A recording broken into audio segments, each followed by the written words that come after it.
జరుగుతున్న విషయాలను ప్రజలకు తెలియజేయడానికి గత 12 గంటల నుంచి కష్టపడ్డ మా జర్నలిస్టులకు కెమెరామెన్లకు హృదయపూర్వకంగా ధన్యవాదాలు. చాలా కష్టపడ్డారు. మీరు కూడా అటు బంజారా హిల్స్లో ఇక్కడ మీకు కూడా అన్నం లేకపోయినా ఛాయ లేకపోయినా 12 గంటల నుంచి నాన్ స్టాప్గా కష్టపడ్డ మా పోలీస్ సిబ్బందికి, బీఆర్ఎస్ కుటుంబ సభ్యులకు, అదేవిధంగా ముఖ్యంగా జర్నలిస్టులకు అందరికీ ధన్యవాదాలు. అయితే ఈరోజు రాష్ట్రంలో చూస్తే రేవంత్ రెడ్డి మార్పు మార్పు మార్పు అన్నాడు. ఆయన తెచ్చిన మార్పు ఉందంటే ఈ రాష్ట్రంలో నిర్బంధాలు, అక్రమ అరెస్టులు, రాజ్యాంగ ఉల్లంఘనలు తప్ప ఆయన తెచ్చిన మార్పు అయితే లేదు. ఏ నిరుద్యోగ యువతకైతే మాట ఇచ్చారో ఆ నిరుద్యోగ యువతను అదే అశోక్ నగర్లో వీపులు కమిలిపోయేటట్టు కొట్టారు. గిరిజనులకు ఏ గొప్ప గొప్ప మాటలు చెప్పినరో అర్ధరాత్రి పూట ఆ గిరిజనుల మీద దాడి చేసి ఈ రోజు కూడా ఆ గిరిజనులందరినీ కూడా జైళ్లలో నిర్బంధించారు. రేవంత్ పాలన ఆనాటి ఇందిరమ్మ రాజ్యంలోని ఎమర్జెన్సీ పాలనను ఇవాళ తలపిస్తా ఉంది. ఎవరు కూడా పోలీసులతో రాజ్యమేలిన ఏ ప్రభుత్వం కూడా ముందు పడలేదు. పోలీసులను అతిగా ప్రయోగించిన ఏ ప్రభుత్వాన్ని కూడా ప్రజలు సహించలేదు. ఇందిరమ్మ లాంటి వాళ్ళను సైతం కూకటి వేళ్లతో పెకిలించిన దేశం ఈ భారతదేశం. ఇవాళ రేవంత్ రెడ్డి కూడా పోలీసులు అడ్డం పెట్టుకొని ప్రతిపక్షాల గొంతు నొక్కాలని, ప్రశ్నించే గొంతు నొక్కాలని ఇవాళ రేవంత్ రెడ్డి గారు ప్రయత్నం చేస్తూ ఉన్నారు. ఇవాళ పోలీస్ స్టేషన్లన్నీ కూడా కాంగ్రెస్ పార్టీ ఆఫీసులుగా మారిపోయినాయి. ఎఫ్ఐఆర్లు పోలీస్ స్టేషన్లలో తయారైతలేవు, గాంధీ భవన్లో ఎఫ్ఐఆర్లు తయారైతా ఉన్నాయి. ఏ సెక్షన్లు పెట్టాలనో, ఎవరిని అరెస్ట్ చేయాలో గాంధీ భవన్ నుంచి, కాంగ్రెస్ పార్టీ కార్యాలయం నుంచి ఇవాళ ఆదేశాలు ఇస్తున్నటువంటి పరిస్థితి ఉన్నది.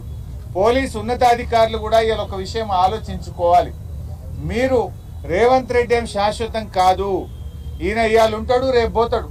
రేపు మళ్ళీ బీఆర్ఎస్ ప్రభుత్వం రావచ్చు, ఇంకో ప్రభుత్వం రావచ్చు. కానీ పోలీసులు ఒక విషయం గుర్తుపెట్టుకోవాలి, రాజ్యాంగానికి లోబడి, చట్టానికి లోబడి పనిచేయాలి తప్ప రేవంత్ రెడ్డి ఆదేశాలతో మీరు పనిచేస్తే రేపు మీరు ఇబ్బంది పడతారు. చట్టం శాశ్వతంగా ఉంటుంది, రాజ్యాంగం శాశ్వతంగా ఉంటుంది తప్ప రేవంత్ రెడ్డి ఏం శాశ్వతంగా ఉండడు.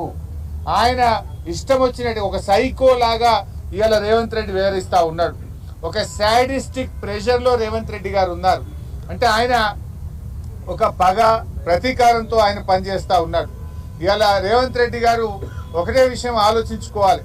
ఆయన ఏదో ప్రతిపక్షంపై పగబెట్టి గౌరవ ఎమ్మెల్యేలను, ప్రతిపక్ష నాయకులను నోటికొచ్చినట్టు మాట్లాడుతూ ఉన్నాడు. ఆయనలో ఒక సాడిస్టిక్ ప్రెషర్ ఉన్నది. అంటే గతంలో మరి ఏ రకంగా అయితే ఇవాళ కాంగ్రెస్ పాలన ఉందో ఈరోజు మళ్ళీ అదే రకంగా బీఆర్ఎస్ కార్యకర్తల్ని, ఎమ్మెల్యేలని అరెస్ట్ చేయాలి, ఇబ్బంది పెట్టాలి అనే ఒక పగతో, ప్రతీకారంతో రేవంత్ రెడ్డి పనిచేస్తున్నట్టు కనబడతా ఉంది. నీ ఏడాది పాలనలో కేసీఆర్ గారు కట్టించిన ఫ్లైఓవర్లకు ఇనాగ్రేషన్లు చేసినావు, కేసీఆర్ గారు కట్టించినటువంటి ఎస్టీపీలను ఇనాగ్రేషన్ చేస్తున్నావు, కేసీఆర్ గారు కట్టించిన కాలోజీ క్షేత్రాన్ని ఇనాగ్రేషన్ చేసినావు తప్ప అసలు నీ ఏడాది పాలనలో ఒక ఇల్లు కట్టినవా? నీ ఏడాది పాలనలో ఒక పాలసీ తెచ్చినవా? నువ్వు చేసిన ఒక్క మంచి పని ఉందా? నువ్వు ఒకవైపేమో ప్రజాపాలన అంటున్నావు. ప్రజాపాలన కాదు, ఈ రాష్ట్రంలో రాక్షస పాలన నడుస్తా ఉంది. ఎక్కడ ప్రజాపాలన ఉంది?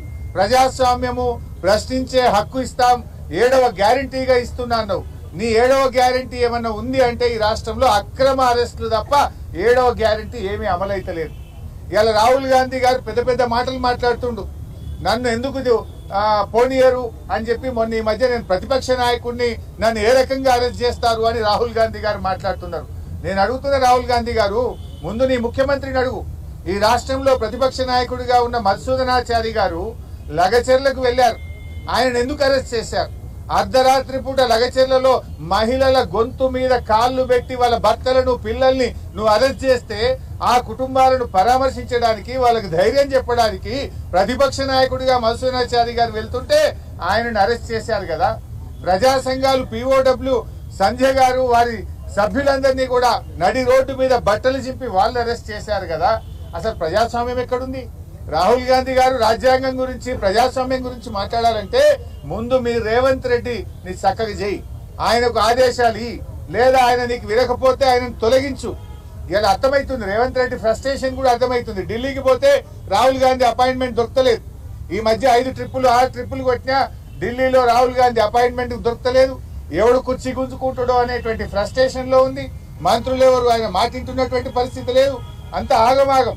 ఆ ఫ్రస్ట్రేషన్ లో ఒక సాడిస్టిక్ ప్రెషర్ లో ఇవాళ పాలన కొనసాగిస్తున్నాడు. ఆయన ప్రజలకు ప్రభుత్వం పాలన మీద దృష్టి లేదు.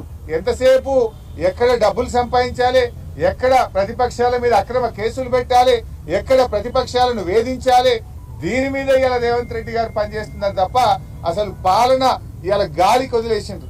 నీ ఏడాది పాలనలో ఏ వర్గం బాగుపడ్డది రేవంత్ రెడ్డి గారు? మహిళలకు నువ్వేమన్నా చేసినవా? మహిళలకు 1,00,000 కోట్ల వడ్డీలను రుణమన్నావు, అది బోగస్.